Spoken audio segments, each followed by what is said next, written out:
النهارده في شارع مصدق هناخد كذا رأي من شارع مصدق واقترحوا عليا في الكومنتات هنزل مناطق فين تاني. مساء الفل. اهلاوي ولا زملكاوي؟ اهلاوي. طيب هنتكلم في نقطة جدلية شوية. سألني. مين هو نادي القرن؟ الاهلي طبعا. طب بأمارة ايه؟ بطولات وارقام. اللي هي مثلا بتحسب ازاي؟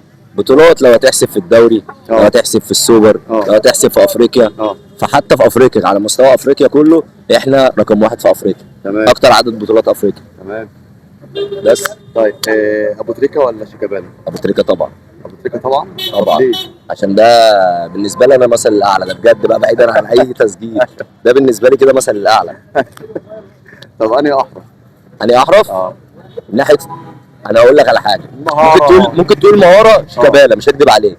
بس لو هتتكلم في كوره مين بيفيد الفريق اكتر او مين بيفيد المنتخب اكتر، فاقول لك ابو تريكة. راجل بيخلص، بينزل يستلم يسلم، راجل بيلعب نص ملعب، بيلعب صانع العاب، بيلعب كل حاجه في الدنيا. لعيب مكيفه. ايه؟ مكيفه. يعمل لك كل حاجه في الملعب. ايوه. زي ميسي مثلا. ميسي عندك ايه؟ ميسي مش مهاجم بس بيعمل كل حاجه. ايوه. بيهاجم وبيلعب نص ملعب وبيلعب صانع العاب وبيلعب وينج، بيلعب اي حته، يحطه في اي حته يلعب.